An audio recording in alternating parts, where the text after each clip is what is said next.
Just because they're out on the street and homeless and don't have a job doesn't mean they're not human. They should have human rights where they have a place to live and have something to eat every day, you know? The biggest thing is when you start losing yourself, you feel like you have no worth. You have nothing to give back.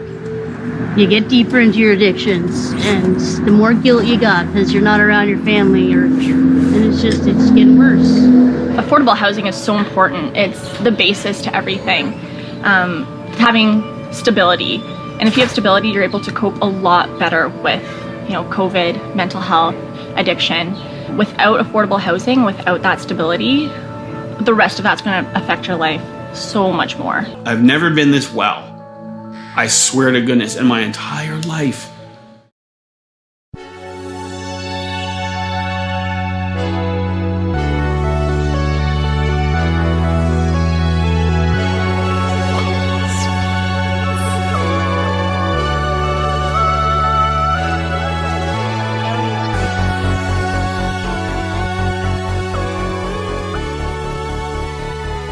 Hello, everyone, and welcome back to Winter is Coming. This is a podcast where we are asking how we go from housing crisis to housing justice. And what you just heard at the start of today's episode was the audio from Safe, which is a documentary film from John Butler, a documentary that features tenants of the Indwell affordable housing communities and their stories of being targeted by housing injustice, of living close to the streets, and the hope that comes with supportive, permanent, affordable housing. And if you want to learn more about how you can support the documentary, how you can view that documentary, check out the details in the captions to this podcast, or Google Safe Documentary or search YouTube for Safe Documentary and check it out there. We will have info in the description on how you can connect with screenings that are running until March 28th.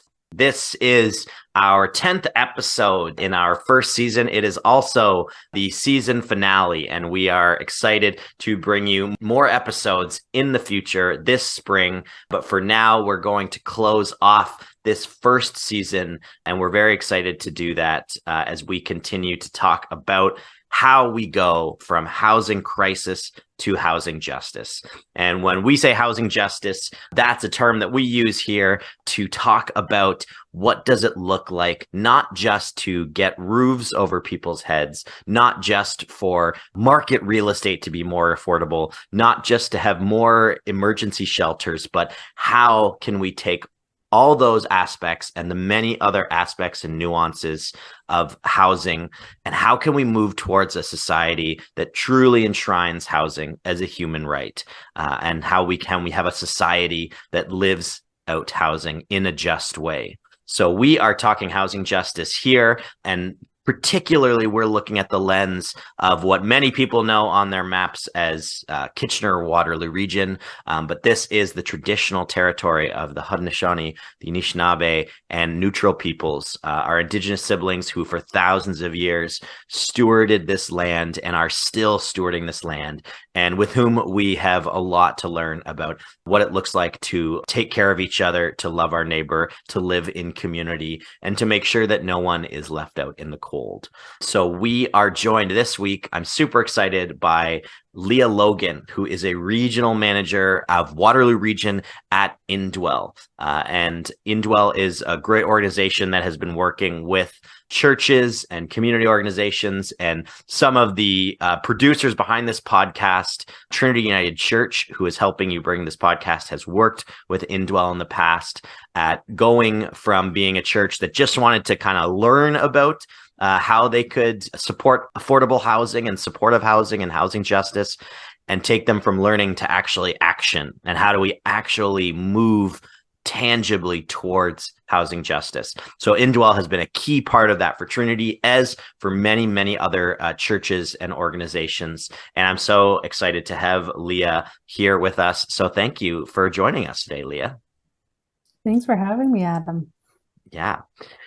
So Leah, could you maybe start by giving us just a little background on you and on your role at Indwell, and maybe tell us a little bit in amongst that as well. What does Indwell do? What makes Indwell as an organization that works in the housing sector? What makes Indwell unique?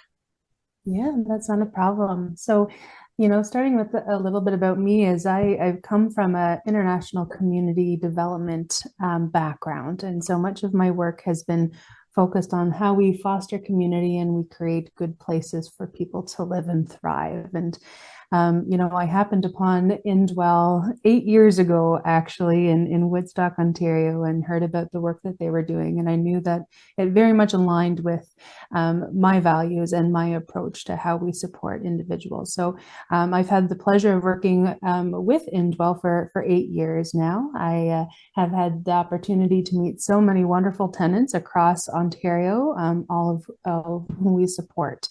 And now I'm with the Waterloo region, trying to develop as many open homes for all as possible as part of the organization.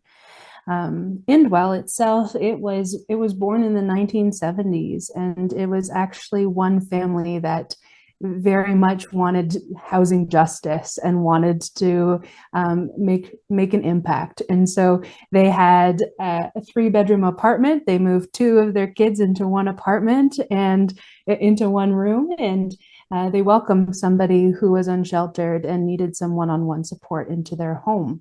And that is actually how we were born. It was so successful, it was caring for somebody. It was ensuring that they felt the belonging as part of this family, and that they had support around them so that they could grow in their health and wellness. And so with that model, we were very much supported by the church community to grow that into different apartments around Hamilton. And now, so much so, we continue to grow that model across Ontario, being in Hamilton, Norfolk, Mississauga, London, Woodstock, Chatham, and St. Thomas, and now the region of Waterloo, which is very exciting for us. Mm-hmm. Yeah, that's a great kind of first foray into the story behind Indwell, and a great example for us of who many of the listeners, and I count myself among this as well, are, which are not necessarily experts or professionals in the field, but folks who recognize that there's a need, recognize that we have a problem in our cities, in Ontario, and in Canada with what we would call housing injustice and the lack of access to safe housing and community and affordable housing and community. And the founders were regular people who saw that need and just wanted to say, I want to just start doing something. And since then, over many, many years, it has grown and flourished as an organization. So it's just a great, Indwell's story is a great example for us in a sphere that so often seems so grim and sometimes hopeless. To know that we can make change and make impact is a hope that we need to live into really firmly, so that we don't simply get frozen by thinking the problem is too big or is too sprawling. Mm-hmm. Well, and I think for us as an organization, our vision is Hope and Homes for All, but we can't do that without our community. And, you highlighted that we're in this region primarily because it was Trinity. It was St. Mark's, a Lutheran church, that said, what can we do with this space? How do we make that impact? And so it gave us the opportunity to come to Waterloo to make that impact, to build supportive housing for others. And that just demonstrates that it takes a village to do the work that we do. Mm-hmm. Yeah, absolutely. For you, on a personal level, you shared a little bit about your background and that you found Indwell. But what was your first introduction to affordable housing or housing justice, or maybe the housing crisis itself? How did it first kind of come across your attention as Leah? Mm-hmm. Well, I think much of my work actually was in mental health and psychosocial support on an international scale. So at that point, I was focused on Syrian refugees actually crossing through the sea and then being stuck at various borders, and how we support individuals that are not housed, that do not have belonging in the location that they're in, and how do we build that support network for individuals that continue to stay in crisis. And so that kind of fueled my interest in ensuring that everyone, has housing, that everyone has a right to belong somewhere. And I think that speaks to, just our human right, actually. And so when I came back to Canada, and we have many of the same situations here. We have individuals that are unsheltered. We have individuals that need that sense of belonging and don't have that in their lives. And so we can work collectively, and that can be part of my mission to ensure people have that opportunity. Mm-hmm. Can you talk a little bit about how you've seen your work as a representative at Indwell, and maybe the work of Indwell as a whole? How has it changed since the pandemic? Oh, that's a great question, Adam, because what hasn't changed since the pandemic? Yeah, of course. I think one of the main components of our model is that we are going to provide support in-house, that we are going to be present, and we are going to be continuously present as we build rapport with our tenants. But further to that we're fostering community. So many a time I say, we're not an apartment building, we are a community, and our tenants get to know that. They get to know that everybody that is living in their community, in their building, has an understanding of what the ebbs and flows of mental health and addiction are. And that creates grace, that creates openness to dialogue about the struggles that somebody's facing, but it also creates a safe place to build and foster community. So when, COVID hit, we really had to re-navigate every essence of how we distributed and did that work. Our staff remained in the buildings, present to support our tenants, but it became very much one-on-one support. And what we quickly realized is that, yes, we can provide health support. Yes, we can provide housing, but that connection is critical to everyone's health and wellness. And I think we know that we all felt that through COVID at some point. And so, yes, we were ensuring that health needs were met, but we really focused on how we could create community while isolating at the same time. And that, quite frankly, was not an easy feat. So it looked at, how our neighbors support each other by going grocery shopping for each other, or it looked at creating we have a harm reduction group. How do we still do that with the COVID rules and regulations? So yes, we can meet as a group of 5 at a 6-foot distance. Let's find a space that allows for that. Let's create more of those meetings so that more people can participate, but on different days. So it was just refiguring out how we can continue to build that community. Mm-hmm. Yeah, you mentioned that the mental health and addiction piece is obviously huge, because a lot of folks who live with those experiences are the ones who are targeted by housing injustice, and who struggle in our current systems to be able to have safe and sustained shelter and community, which is a great emphasis to always kind of keep those things thinking together, as Indwell is.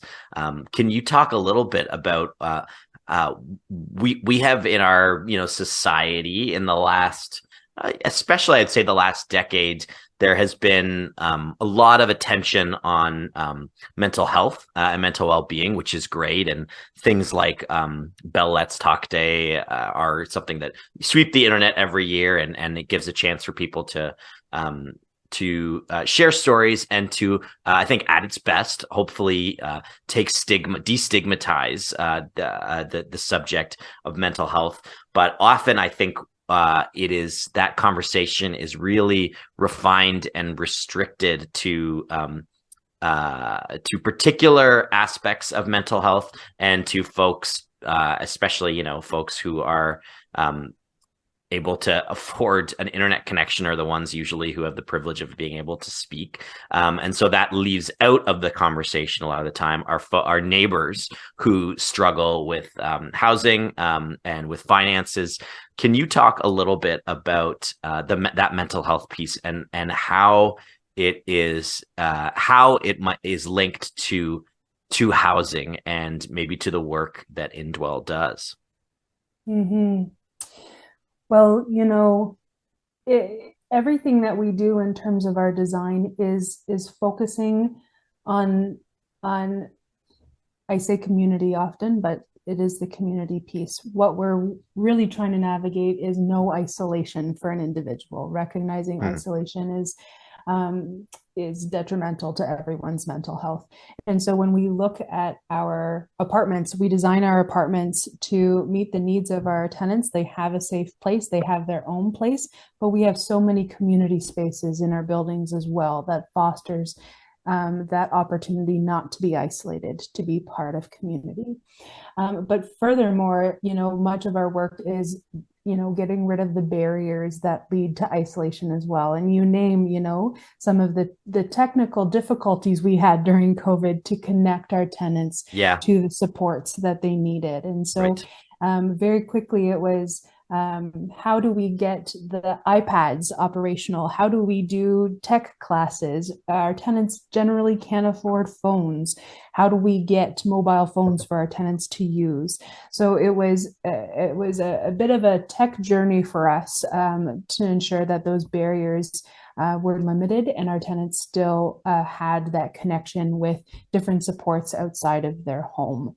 And I think that is the essence of how we do the work that we do. So it's ensuring that isolation is not a component of our model in any way, that everyone is always feeling that love, dignity, and hope on a day-to-day basis, without the stigma and without the barriers, because people are just people. That people, we have people that might be struggling with something, but ultimately we're all just people trying to get by. So if we can support people and each other, then we're going to be better overall. Yeah, and I think we've talked about this in a couple of other episodes, but I think what you're saying is so conspicuous and visible for us in how we've seen the formation of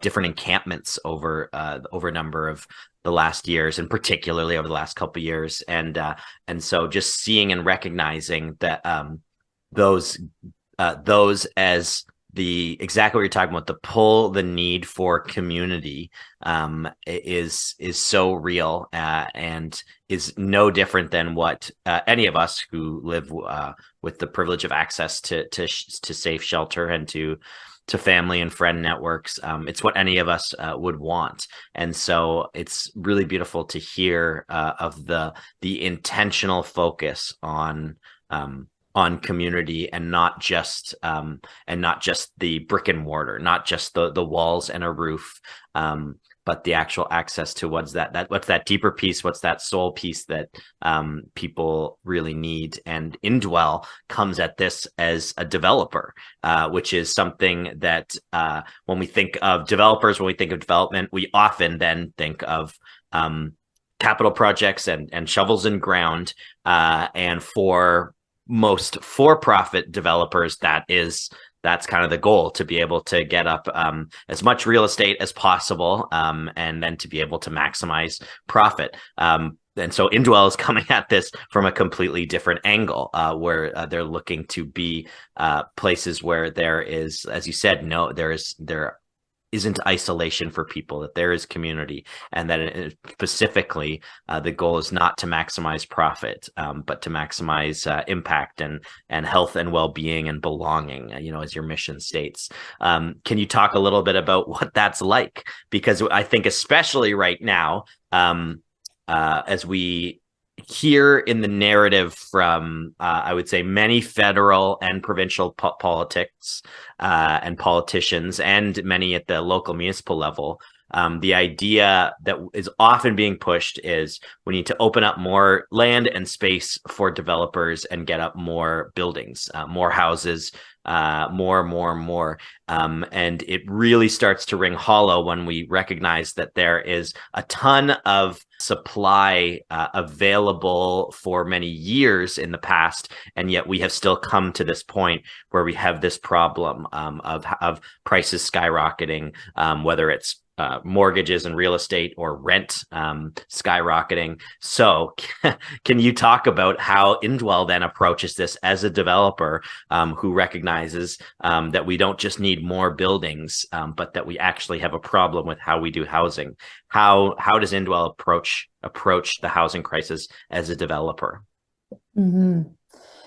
You know, you name impact, Adam, in how we do the work that we do. And I think when you look at somebody who is unhoused, to be housed has a huge impact on that individual, mostly for the better, but also it's a huge adjustment, right? We're taking an individual who might be living in an encampment, who had community in their encampment. Yes, yeah. And moving into a new community of neighbors that they don't really know, with the opportunity to focus on health and not housing for the first time. But that also has a really large impact on an individual. And so when we are building housing, we have to be very intentional at ensuring that we're developing and designing programming and a building that's going to limit that impact for a tenant that's moving in. And so that is why we started working the way we do in terms of development. We also said, hey, we need more housing. Let's figure out how to do it.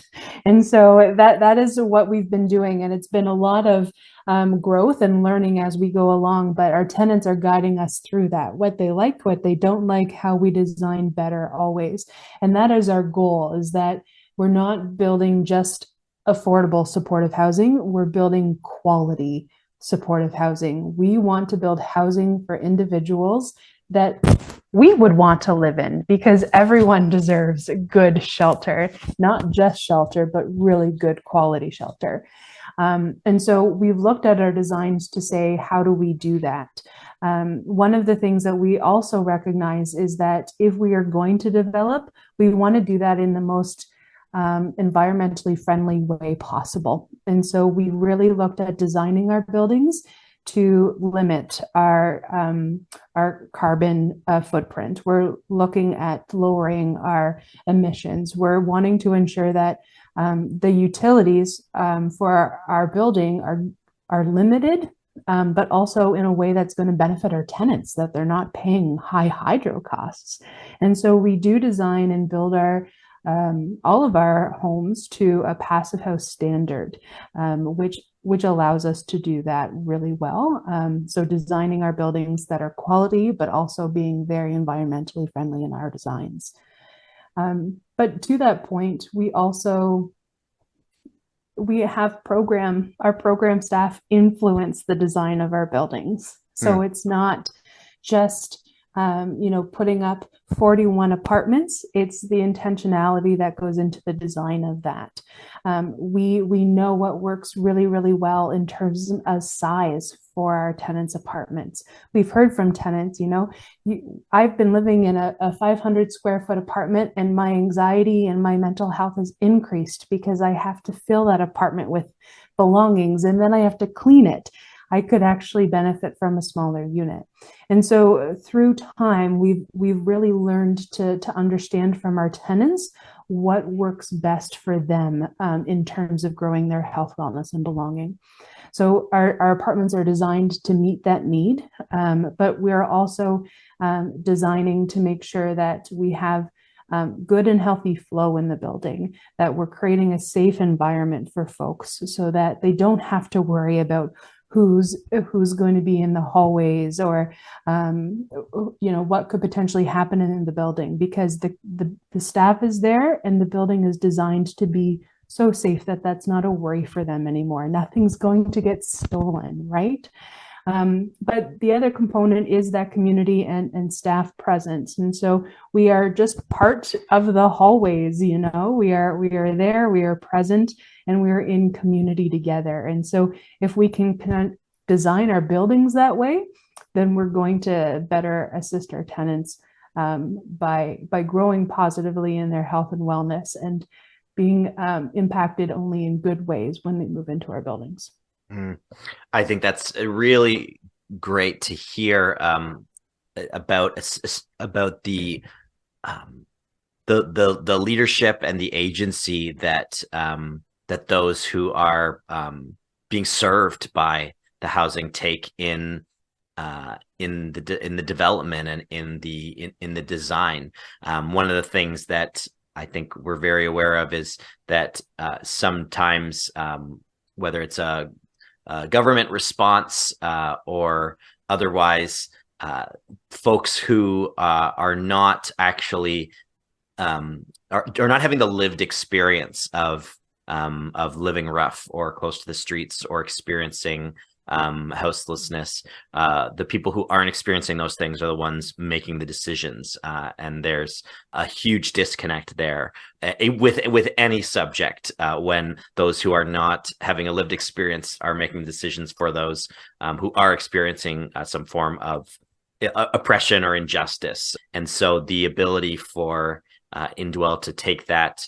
to heart and to take that really seriously and intentionally into the design, to me is very hopeful and is a roadmap for us when it comes to local responses, especially here in Kitchener-Waterloo. I know as the desire to see folks who are living in encampments housed is strong, and I think that there is good partnership on a municipal and a regional level, but that sometimes what is lacking is the people and the neighbors of ours who are actually living close to the streets, being the ones to determine their future and what they need and what they don't need. Like when you share the idea of someone, the example of someone saying this 500 square foot apartment is actually not what I need, it would feel very like counterintuitive to many of us, and myself included. But that's a key thing to then understand. Our assumptions, our presumptions, our expectations, if we're not the ones experiencing this, are not the ones that need to be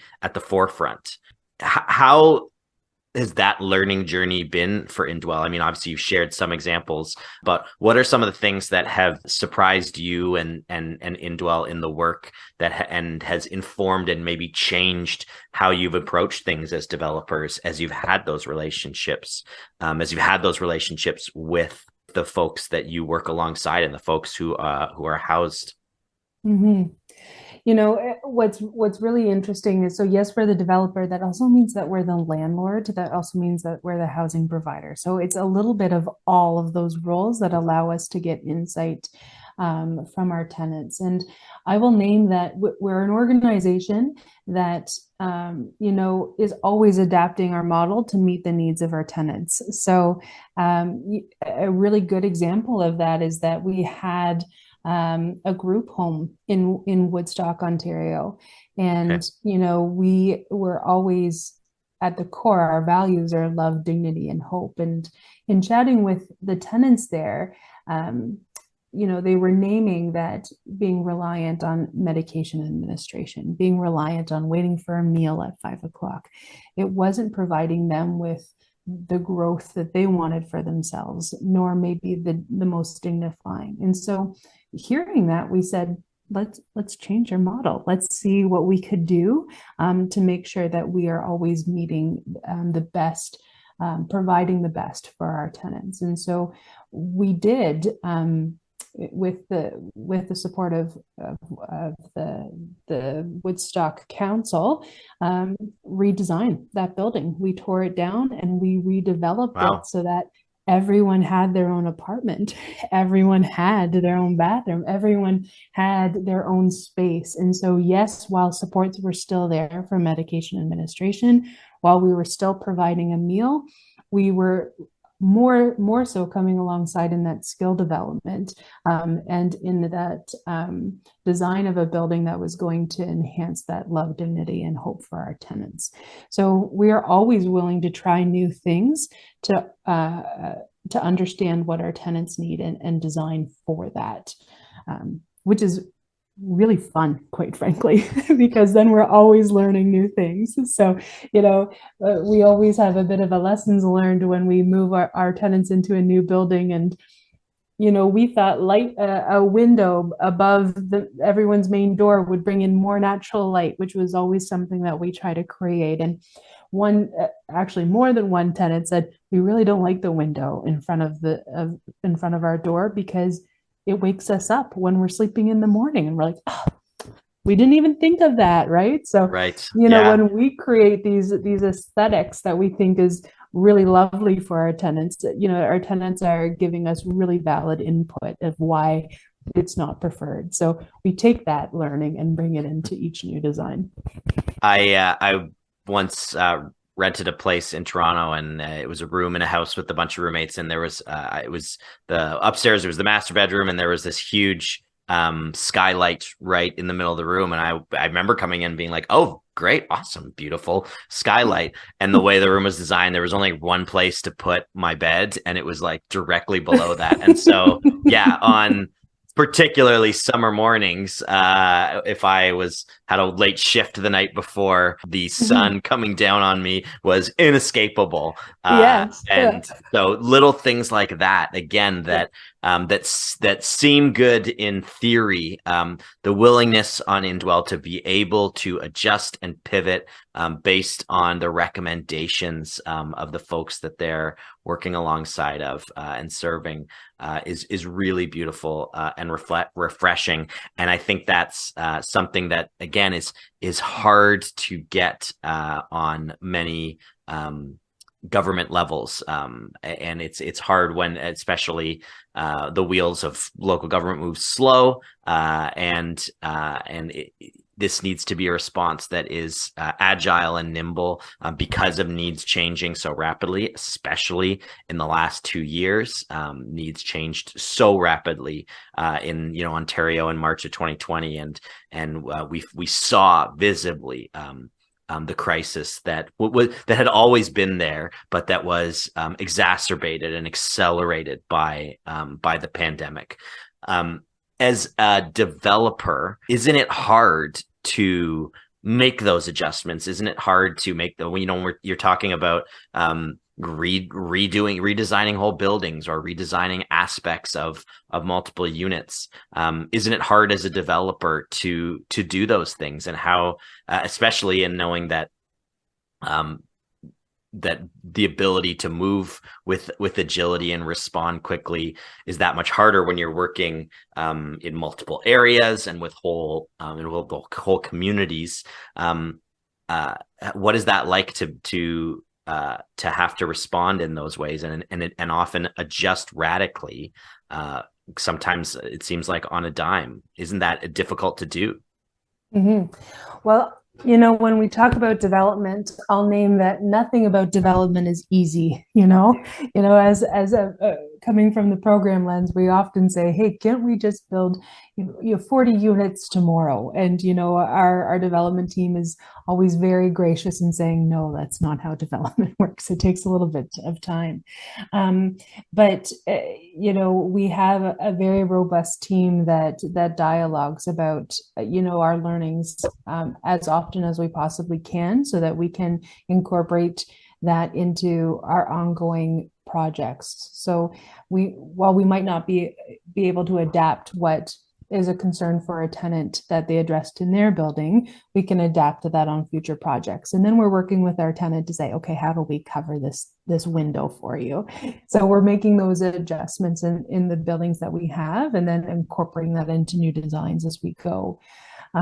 But I think there's lots of always communication between our program and our development team to ensure that as we go, we can make those adjustments. The only time that we hear from the development team that they don't really love the adjustments is probably close to finishing. So we have lots of conversations very early on. St. Mark's being an example of that. I mean, we talked about purchasing the building 4 or 5 years ago, and even then we were designing that building, understanding what the program was going to look like, what the tenant population was going to look like, and therefore how we designed the building accordingly. So throughout this whole process, we've looked at how we adapt that building, even as it's being built, to meet the needs of the population we'll serve. And actually, what's really unique is we are actually supporting Waterloo Regional Housing in one of their buildings currently at 140 Weber Street in downtown Kitchener. Right. And so for some of those decisions, around, hey, stained glass here, what do you think? I can take that to tenants that have just recently moved into the building to say, if you were moving into an apartment, what would you do? And they're like, oh, yes, I like this design. So we can always get input from our fellow tenants or those in our community to give guidance. It's good. One thing that is a recent conversation that we've been having is, and you kind of brought it up a little bit before, is our neighbors who struggle with addiction, and we've had Gemma Ricker and other folks from the Working Center talk about the opioid crisis that is just staggering across the country. And there's a new documentary that's come out called Safe from John Butler. And John interviews tenants who live in buildings that Indwell operates, sharing their stories and centering their experiences. Can you talk a little bit about what maybe you and Indwell have learned about how the opioid crisis is affecting and impacting the fight for housing justice and affecting and impacting the housing crisis? Well, the first thing to name is that the opioid crisis is just devastating. As much as we as a community are working to come alongside individuals, we really just can't keep up with the really devastating and really potent substances that are on the street right now. But I think what we can do is make sure that we're decreasing harm. And I think our philosophy is that the opposite of addiction is connection. And so if we can connect people more, we are developing support mechanisms. We are developing more eyes on individuals. We are mitigating that risk to the best of our ability. And so by creating community, by creating peers to dialogue with, to be safe with when using, we're hoping that we can get a little bit ahead of the crisis that we're being presented with. But the Safe, the movie, the documentary, and we just aired it last night actually at the Apollo Theater. But it's a great reminder that that connection is such a critical piece to overcoming the opioid crisis. That the tenants that we support, but those in the community that are struggling with substance use, they need their community around them if they're going to navigate through this crisis, and to do so in a humble, non-stigmatizing, non-judgmental way is the other really critical point. Our tenants can speak volumes to the stigma that they endured because of their struggles in the past or present, and how actually, while struggling, that connection is the most critical component of overcoming any obstacles that they're having. So that was what Safe presented for us, is an opportunity to show anybody in the community that providing a little bit of love, providing a little bit of connection can move mountains in someone's journey for health and wellness, or at least mitigate that risk in the moment. And that's crucial for all of us to know. Yeah, it's life and death. There's no other way to put it. Indwell is you're the regional manager of Waterloo Region, and so I know that some of the projects that are going on there include St. Peter's Church on Queen Street, which I think is going to house 41 units, and another one is St. Mark's Lutheran Church, as you mentioned, which is on King Street in Kitchener. That's going to be 43 units, and I also noticed that the Grand River Hotel which is on King Street in Preston in Cambridge, also set to become affordable housing units. I went to Preston High School, and so I walked up and down the streets of King Street, on Friday nights, and I've walked by the Grand River Hotel for years and years and years. Never dared to go in it because it wasn't my vibe. But it's that orange sign is like seared into my memory. It's just a piece of my high school years. King Street in Preston and the community of Preston, and now it's going to become affordable housing units, which is amazing. But I do also know that it has been a struggle in Cambridge, particularly to look at not just affordable housing units, but particularly looking at CTS sites and other ways that we care for, other ways that have been proven to mitigate risk, to create harm reduction.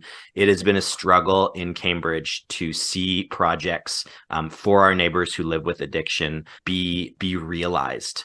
What do people who struggle with the idea of safe supply, people who struggle with the idea of harm reduction, what do we as neighbors, as residents, what do we need to know? What do we need to understand about harm reduction and harm mitigation to see the need for our neighbors, like you said, not to be ostracized, not to want to be just not in my backyard, pushed somewhere else?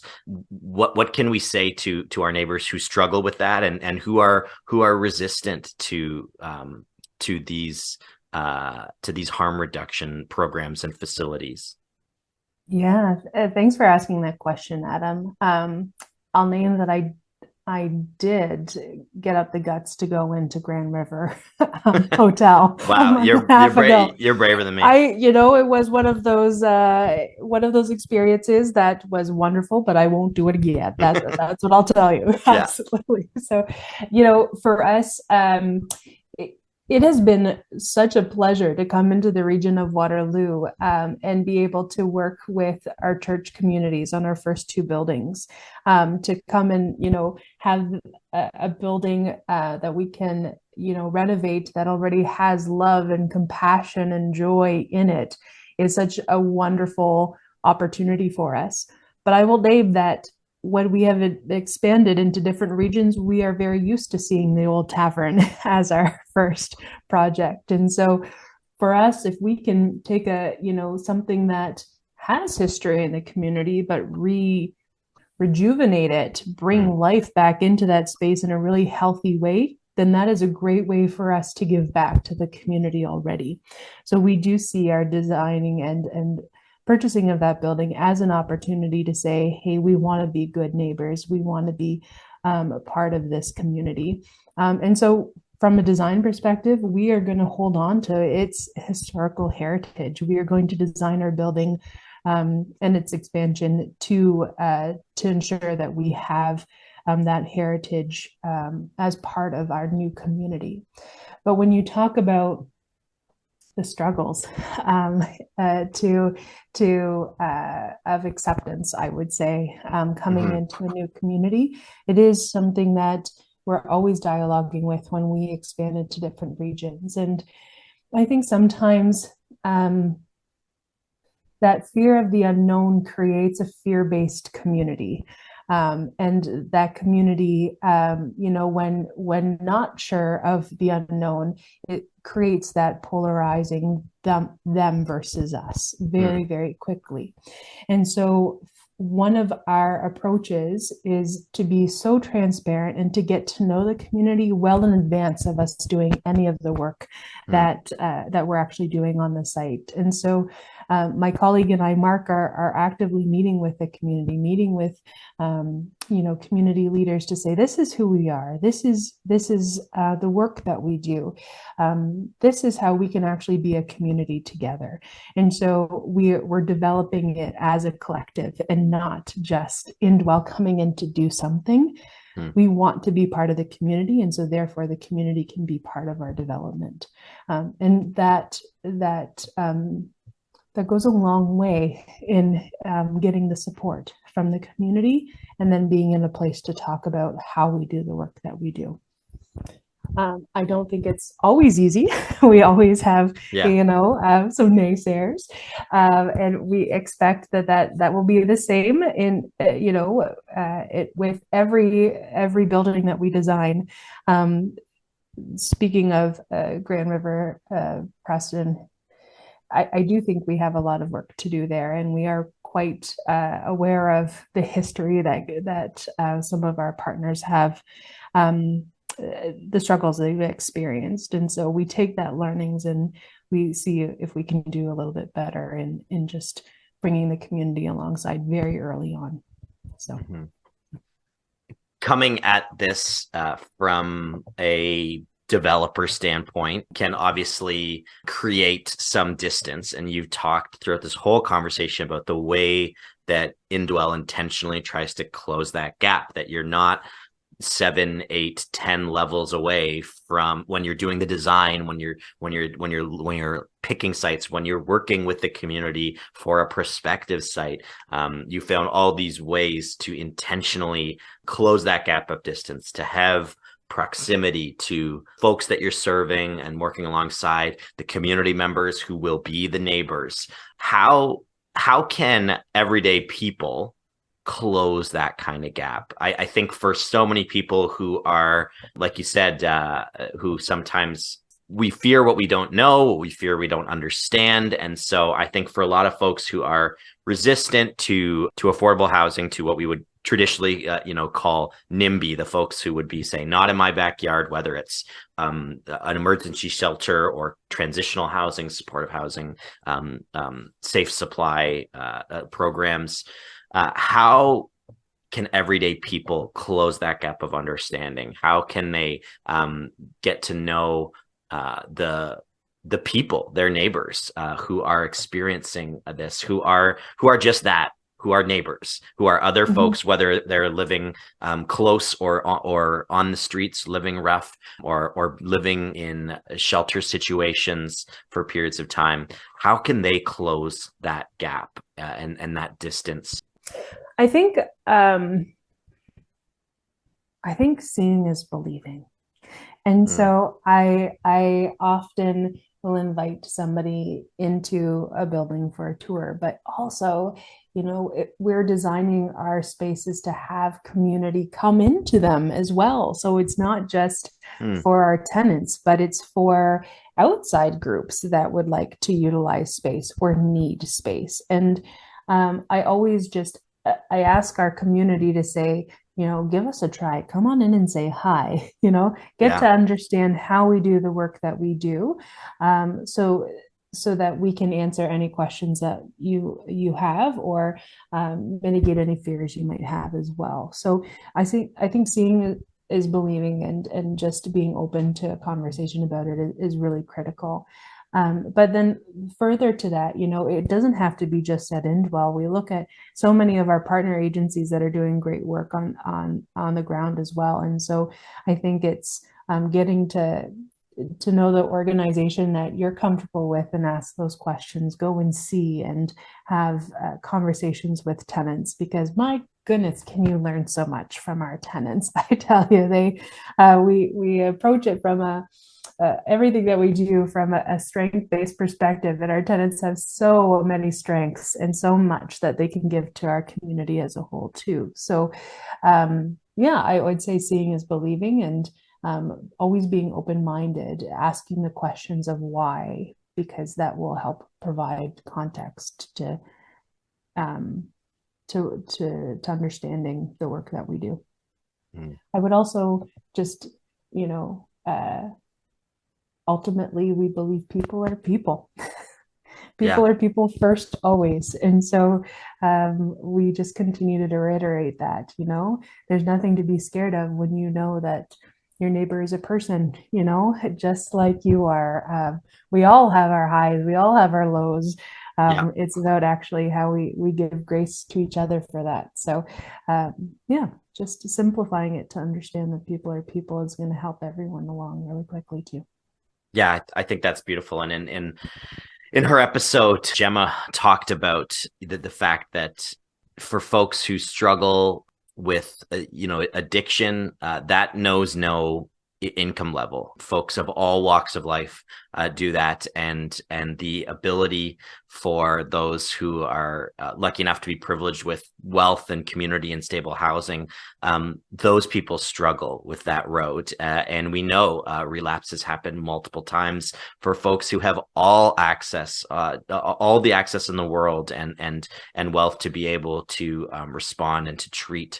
And so understanding then that our neighbors are just that, they're neighbors, they're people, and not some caricature of or an idea that we have in our head, I think is really critical to initiating what Joe Mancini talked about in his episode, which is that heart shift for us as community members. And I think for so many folks who are listening right now, we have a lot of church listeners. The Hub is a United Church organization, and Trinity is a United Church, and so we know that that's a lot of the folks who are friends who are listening. And one of the whole drives for people of faith, and that does not just need to include just Christians, but people of faith, is the ability for us to grow and be transformed, and to grow deeper in love. And so I think it's a really hard thing for us to do, to find ways to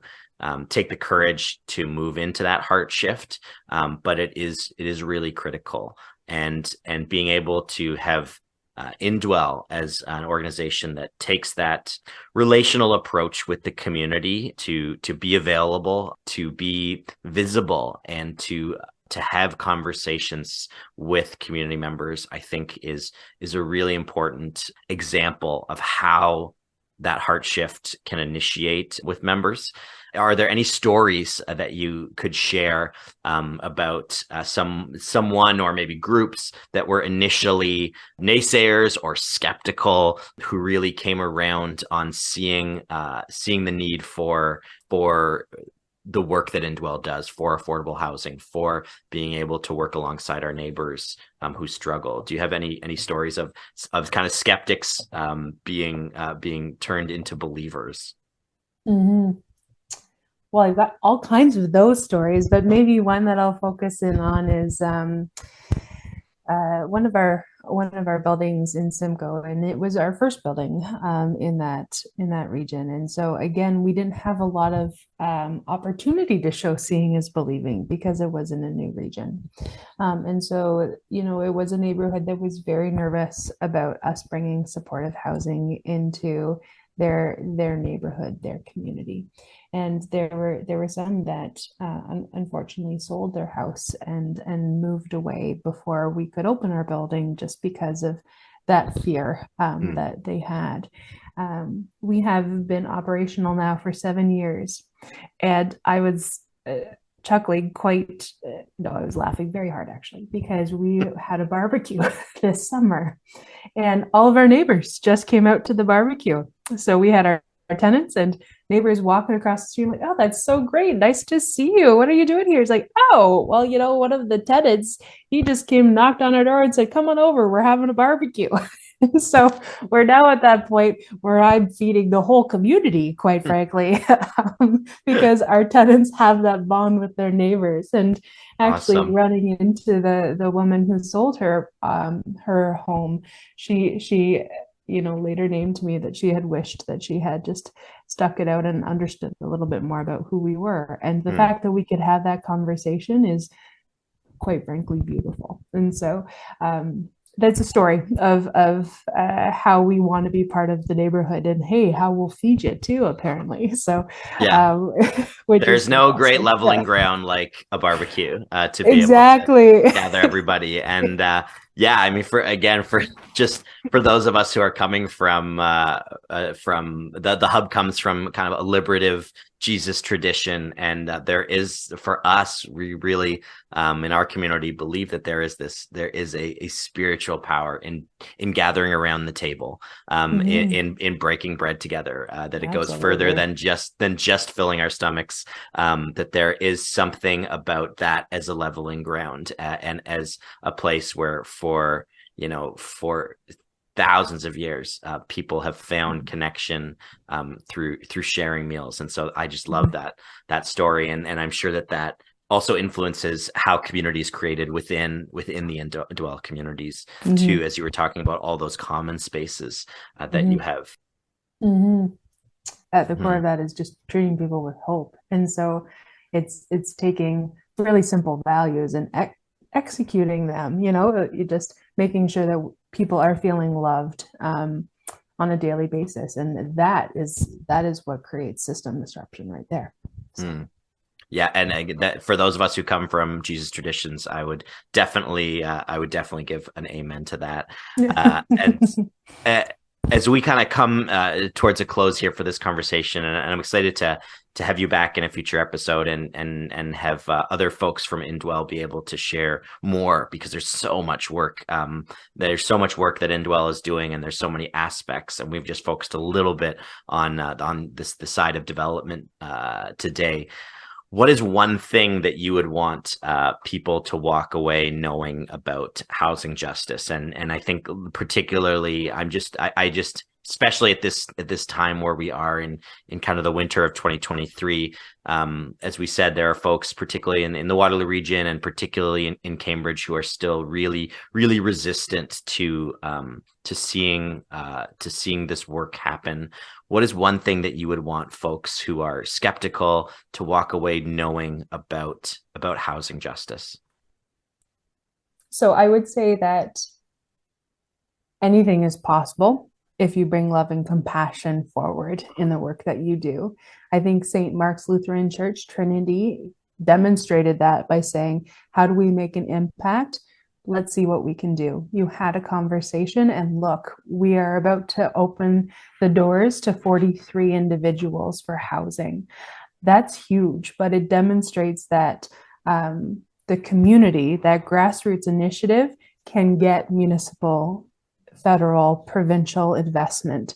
And so, it doesn't have to be big. It doesn't have to be, big capital fundraising that has to happen. It can be very small, because it's the voices of the community that make change. So I would say continue to love and bring compassion to the housing justice work that needs to be done in this community, because that inevitably in of itself will change systems and create opportunity for more housing and affordable supportive housing at that.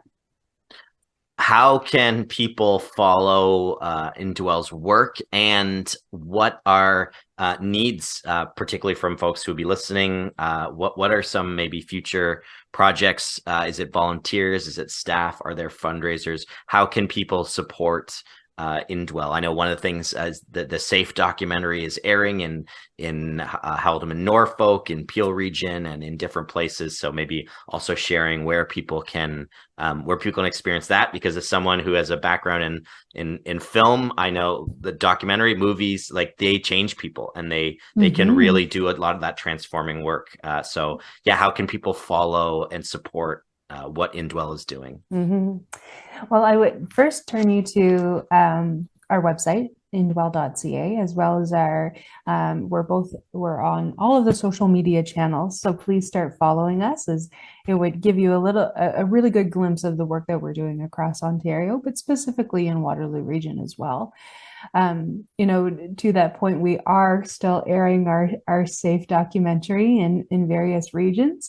We did just share the documentary with the community last night in the region of Waterloo. However, I guess a little silver lining is that because of snowstorms, it has been rebooked in Simcoe and in London. So if you're interested, our social media will tell you more about the where and when of some of the Safe documentary viewings that are still going on.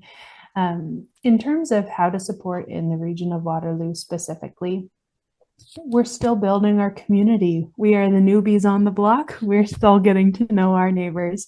And so we're always looking for volunteers. As we get things ramped up for St. Mark's, we are purchasing furniture and having to assemble. We are having to take all of the cardboard out of stoves and fridges. And so, some of that nitty gritty work of being a new homeowner that we all have to deal with. So we're always looking for volunteers. And if you're interested, please just drop a note at indwell.ca, and our staff will connect with you very eagerly, I'm sure. Awesome. Thanks so much, Leah, for being here today, for chatting about Indwell. I'm really excited to have you and even more of your colleagues join us for a group conversation in our next batch of episodes in our next season this spring.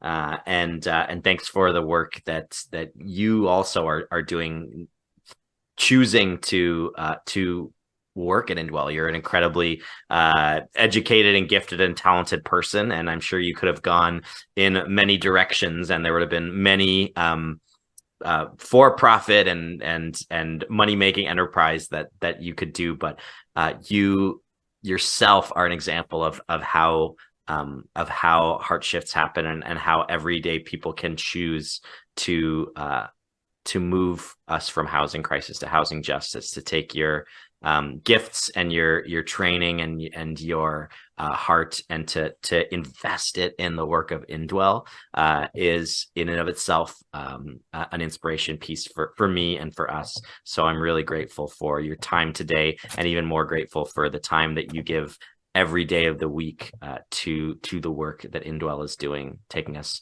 from housing crisis to housing justice. Well, thank you for that, Adam. I often say that it's my privilege. I get the great opportunity to work with so many amazing tenants on a day-to-day basis. And so, gosh, it is so much fun that sometimes you forget that it's work. So that's a good spot to be in, I'm sure. But it's good. Thank you so much for giving us the opportunity to have a conversation about the work that we do. We love our work, and we're very passionate about it. And to be able to chat a little bit more about Indwell is great. So thank you very much for the opportunity.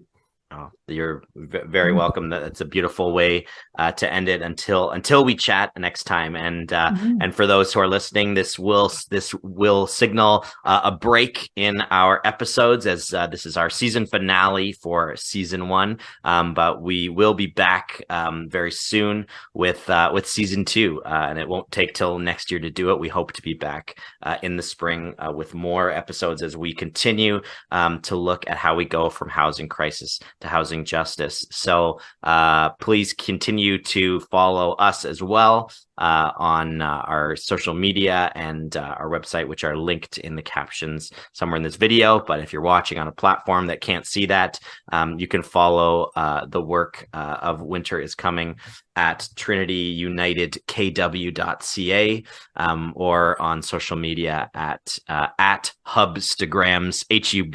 HUBSTAGRAMS, or facebook.com/hubworship in order to follow what the Hub is doing, what Trinity is doing, and for updates on the new season of Winter is Coming that will be coming very soon. So Leah, thanks so much for joining me today, and thanks everyone for the really great feedback and the great listenership that we've seen. Hundreds of people tuning in this season.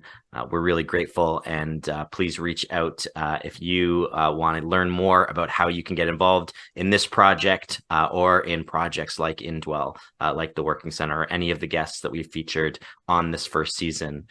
Please reach out to us. You can email us at hubleadership@gmail.com. That's HUB leadership@gmail.com. And we would love to connect you with any of our guests or their work, or find out how you can be a part of this project.